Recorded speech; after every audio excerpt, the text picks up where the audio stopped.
다 같이 신앙 고백하시겠습니다.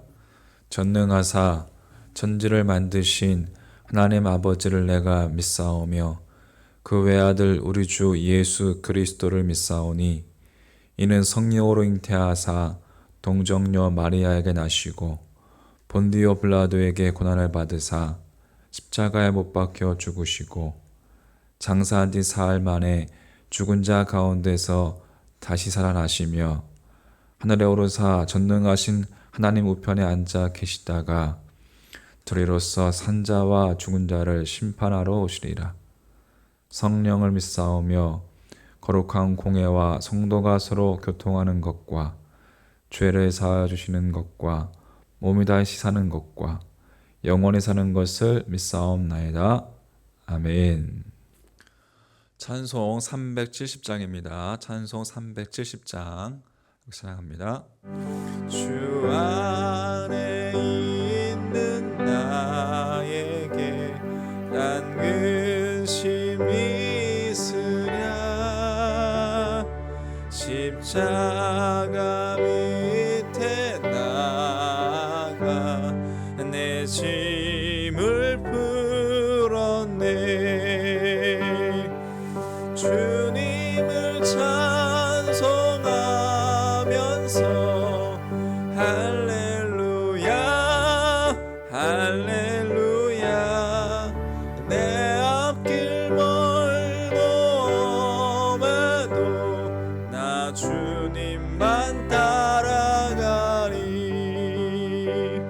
그 두려움이 변하여 내 기도 되었고 전날의 한숨 변하여 내 노래 되었네. 주님을 찬송하면서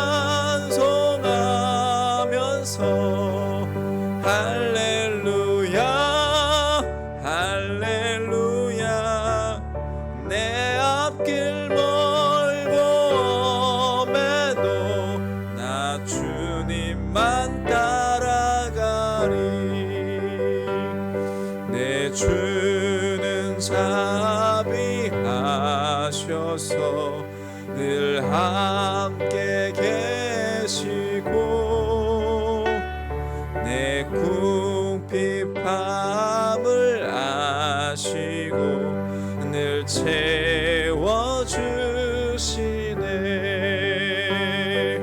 주님을 찬송하면서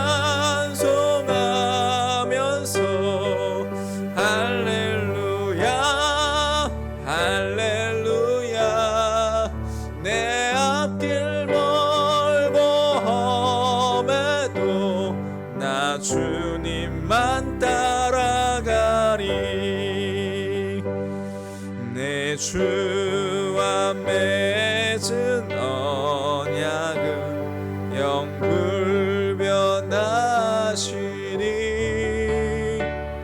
그 나라 가기까지는 늘 보호하시네.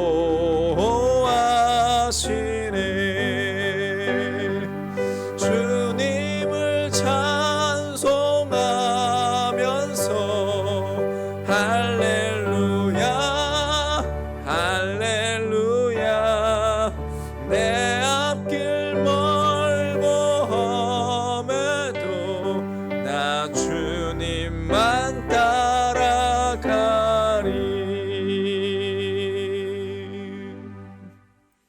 아멘. 마태복음 17장 1절부터 21절 말씀 이렇게 봉독합니다. 엿새 후에 예수께서 베드로와 야고보와 그 형제 요한을 데리시고 따로 높은 산에 올라가셨더니 그들 앞에서 변형되사 그 얼굴이 해같이 빛나며 옷이 빛과 같이 희어졌더라.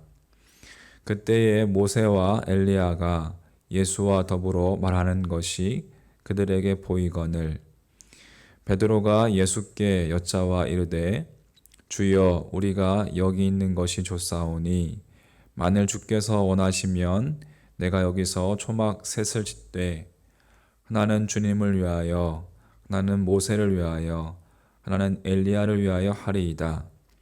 말할 때에 호련히 빛난 구름이 그들을 덮으며 구름 속에서 소리가 나서 이르시되 이는 내 사랑하는 아들이요 내 기뻐하는 자니 너희는 그의 말을 들으라 하시는지라. 제자들이 듣고 엎드려 심히 두려워하니 예수께서 나와 그들에게 손을 대시며 이르시되 일어나라 두려워하지 말라 하시니 제자들이 눈을 들고 보매 오직 예수 외에는 아무도 보이지 아니하더라.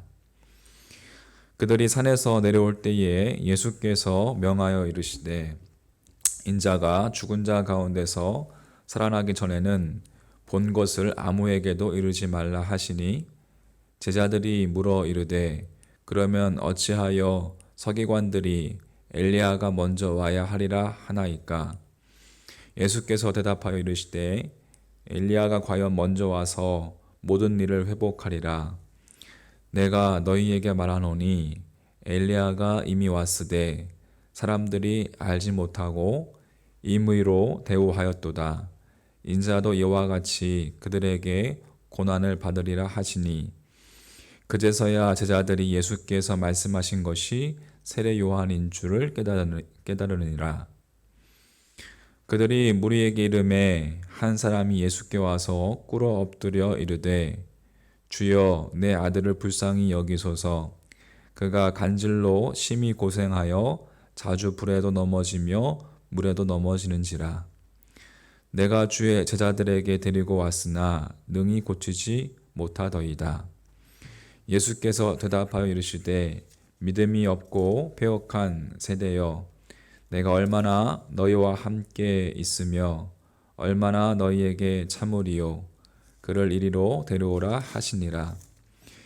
이에 예수께서 꾸짖으시니 귀신이 나가고 아이가 그때부터 나으니라. 이때에 제자들이 조용히 예수께 나와 이르되 우리는 어찌하여 쫓아내지 못하였나이까? 이르시되 너희 믿음이 작은 까닭이니라. 진실로 너희에게 이르노니 만일 너희에게 믿음이 겨자씨 하나만큼만 있어도 이 산을 명하여 여기서 저기로 옮겨지라 하면 옮겨질 것이요 또 너희가 못할 것이 없으리라. 아멘. 자, 오늘 마태복음 17장입니다. 베드로의 신앙 고백과 예수님께서 첫 번째 순환 예고하신 엿새 후에 예수님께서 이 베드로와 야고보와 요한을 데리시고 높은 산으로 올라가십니다. 그리고 그곳에서 예수님의 모습이 변형되었습니다. 보통 변화사 사건이라고 그렇게 부르죠. 예수님께서 고난의 길을 가시고 또 이제 십자가에 죽으시고 또 부활하시는 다시 사시는 그 예수님의 감추어진 영광을 미리 조금 보여주기 위함이었습니다. 1절, 2절 말씀에 보면 엿새 후에 예수께서 베드로와 야고보와 그 형제 요한을 데리시고 따로 높은 산에 올라가셨더니 그들 앞에서 변형되사 그 얼굴에 해같이 빛나며 옷이 빛과 같이 휘어졌더라. 변형되다. 여러분 이 세상에서 볼 수 없는 전혀 상상할 수 없는 영광스러운 모습이었습니다. 또 더욱이 이 변화된 예수님 앞에 그 모세, 상상할 수 없는 존재 모세와 엘리야가 있었어요. 유대인들은 엘리야와 모세가 그 마지막 때에 재림할 것이라고 기대했습니다. 그 엘리야와 모세 두 사람 모두 성경에 보면 출애굽기와 열왕기상에 보면 이 시내산에서 하나님의 음성을 들었습니다. 특별히 이스라엘 백성은 그 여호와의 크고 두려운 날이 이르기 전에 내가 선지자 엘리야를 너희에게 보내리니 이런 말씀 때문에 엘리야가 먼저 와서 이스라엘을 회복시킬 것이라고 그렇게 주장했죠. 서기관들은 이 말씀을 근거로 해서 메시아가 오기 전에 엘리야가 반드시 도래할 것이라고 주장했습니다. 자, 하지만 오늘 예수님의 제자들이 볼 때에 엘리야는 지금에서야 비로소 변화산에 나타났고 또 모든 일을 회복하기는커녕 예수님께서는 자꾸 예루살렘에서 죽으리라는 말만 하십니다. 예수님은 이 말씀이 엘리야의 육적 재현이 아니라 영적이고 사명적인 재현이라는 것을 의미하는 것이라고 그렇게 말씀하셨고, 세례 요한이 바로 영적 엘리야라는 것을 말씀하셨습니다. 자, 어쨌든 이 하늘의 영광과 이 위엄을 본 베드로는 예수님께서 허락하시면 그곳에서 초막 셋을 짓겠다고 그렇게 이야기합니다. 4절 말씀에 보면, 만일 주께서 원하시면 내가 여기서 초막 셋을 짓되 하나는 주님을 위하여, 하나는 모세를 위하여, 하나는 엘리야를 위하여 하리이다. 초막으로 번역된 단어 스케네는 엄밀하게 말해서 이스라엘 백성이 광야에서 드렸던 이동식 예배 초소를 이야기합니다.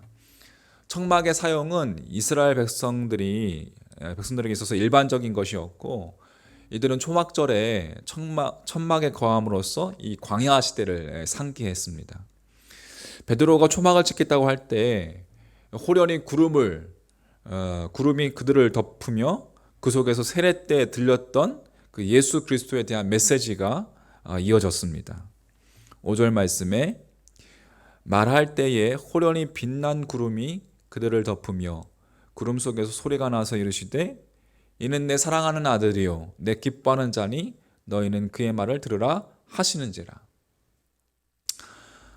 사무엘하 하에서 나단을 통해서 말하신 하나님께서 이 다윗과 언약 관계를 맺으신 것, 또 이사야서 보면 이사야서 42장 1절에 그 고난받은 종으로서의 그리스도이심, 그것을 선포하는 또 다른 순간이었죠.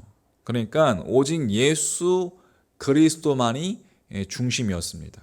다시 말해서 제자들이 모르는 것이 있었는데 그것은 이 변화의 중심이 오직 예수님에게만 있다는 것이었습니다. 마태복음은 여러분 그것을 다음과 같이 기록함으로 강조하고 있어요. 마태복음 17장 8절 말씀에 보면, 제자들이 눈을 들고 보매 오직 예수 외에는 아무도 보이지 아니하더라. 오직 예수님만 보였다는 거예요. 여러분 그렇습니다. 바로 이것이 핵심입니다. 오직 예수님만 바라보고 오직 예수님만 따라가는 것, 이것이 여러분 신앙의 본질이고 오늘날 우리 그리스도인들이 결코 놓쳐서는 안 되는 중요한 내용입니다. 예수님은 제자들에게 자신의 변형된 모습, 정말 모세와 엘리야와 또 대화하는 모습을 보여주시고 또 하늘에서 들리는 소리를 들려주셨습니다. 이것은 이 제자들의 그들의 믿음을 굳게 세워주시기 위함이었죠. 자, 그런데 바로 이어지는 그 다음 단락에서는 다른 제자들이 이 귀신 들리는 아들을 고치지 못한 사건이 기록되어 있습니다. 14절, 15절, 그들이 무리에게 이르매 한 사람이 예수께 와서 꿇어 엎드려 이르되 주여 내 아들을 불쌍히 여기소서. 그가 간질로 심히 고생하여 자주 불에도 넘어지며 물에도 넘어지는지라. 예수님께서 변화산에 계시는 동안 이 아버지가 먼저 제자들에게 찾아와서 아들을 고쳐주길 원했습니다. 하지만 제자들은 전혀 이 귀신 들린 아들을 고치지 못하였습니다. 제자들에게는 정말 소란스럽고 당황스러운 상황이었는지도 모르겠어요. 그런데 그때 예수님께서 제자들을 책망하시는 것을 보게 됩니다. 17절 말씀에 보면, 예수께서 대답하여 이르시되 믿음이 없고 패역한 세대여, 내가 얼마나 너희와 함께 있으며 얼마나 너희에게 참으리요. 그를 이리로 데려오라 하시니라. 믿음이 없고 패역한 세대여는 제자들을 포함한 무리 전체를 향한 것이었습니다. 예수님의 그 책망이 의아할 수도 있지만 이미 여러분 제자들에게는 이 귀신을 내쫓을 수 있는 권세가 있었습니다. 그리고 예수님 없이도 그 힘을 사용한 적이 있었어요. 마태복음 10장 1절에 보면 예수께서 그의 12 제자들을 부르사 더러운 귀신을 쫓아내며 모든 병과 모든 약한 것을 고치는 권능을 주시니라. 실제로 제자들이 전도 여행을 다니면서 경험한 능력이었습니다. 그들은 외쳤습니다. 주여, 그렇게 외쳤어요. 주여, 주의 이름이면 귀신들도 우리에게 항복하더이다. 그런데 지금 제자들은 예수님께서 그들에게 주신 그 능력을 지금 사용하지 못했습니다. 이 상황을 주님께서 뭐라고 말씀하십니까? 믿음의 문제다라고 그렇게 보시고 예수님께서 그 제자들을 꾸중하시는 것을 볼 수가 있습니다. 17장 20절 말씀에 보면 이르시되 너희 믿음이 작은 까닭이니라. 제자들에게 있던 그 믿음, 여러분 그 믿음이 사라지거나 약화된 것이었어요. 무슨 이야기입니까? 믿음도 작아질 수 있다는 것이고 소멸될 수 있다는 것입니다. 여러분 그러므로 우리는 믿음을 지켜야 합니다. 믿음을 지켜야 해요. 그렇다면 여러분 어떻게 믿음을 지킬 수 있을까요? 그것은 변화산 사건에서 보았듯이 우리가 누구를 바라보는 거예요? 우리가 오직 예수 그리스도만을 바라보는 겁니다. 오직 예수 그리스도만 바라보는 것이 우리의 믿음을 굳게 세울 수 있는 방법이라는 거예요. 오늘 말씀 정리합니다. 예수님께서 변화산에서 자신의 영광의 한 부분을 보여주시고 내려오시는 길에 귀신 들린 아이를 가진 한 사람의 애원을 들으시고 그 아들을 고쳐주신 이 사건은 우리 믿음의 중심은 오직 예수 그리스도라는 사실입니다. 예수 그리스도가 우리 믿음의 대상이라는 거죠. 우리 믿음의 대상이라는 사실, 여러분 이것이 예수님이 예수 그리스도가 우리 믿음의 대상, 우리가 고백할 수 있는 대상이라는 사실, 이것이 여러분 아름다운 겁니다. 그러므로 예수 그리스도에 대한 그 믿음이 흔들리지 않아야 합니다. 이 새벽에 우리의 생각과 우리의 초점이 오직 그리스도에게만 있기를 간절히 소망합니다. 그렇게 오늘도 여러분 예수님으로 호흡하시고 예수님으로 살아내는 하루 되시기를 주님의 이름으로 축원합니다. 기도하겠습니다. 주님, 오늘도 새벽을 깨우며 주님 앞에 나아갑니다. 저희들의 믿음이 연약해질 때에 오직 우리의 믿음의 대상인 예수 그리스도만 바라볼 수 있는 저희들 될 수 있도록 인도하여 주시옵소서. 연약하고 실패하고 넘어지지만 그럼에도 불구하고 우리가 또 일어설 수 있는 것은 예수님께서 함께 하시기 때문에 일어설 수 있음을 주님 고백하오니 오늘도 넘어진 또 쓰러진 또 실패한 우리들의 손을 붙잡아 주시옵시고 이렇게 세워주셔서 오직 주님으로 말미암아 승리하는 하루가 될 수 있도록 축복하여 주시옵소서. 우리의 믿음의 대상인 예수 그리스도, 우리가 주님이 나의 구원자입니다라고 고백할 수 있는 이것이 하나님 큰 은혜인 줄 믿습니다. 오늘도 그 은혜 가운데 거하며 감사하며 오늘도 겸손히 주님만을 바라보며 승리하는 하루가 될 수 있도록 또한 인도하여 주시옵소서. 감사함의 모든 말씀 우리 구주 예수님의 이름으로 간절히 기도하옵나이다. 아멘. 하늘에 계신 우리 아버지여, 이름이 거룩히 여김을 받으시오며 나라가 임하시오며 뜻이 하늘에서 이루어진 것 같이 땅에서도 이루어지이다.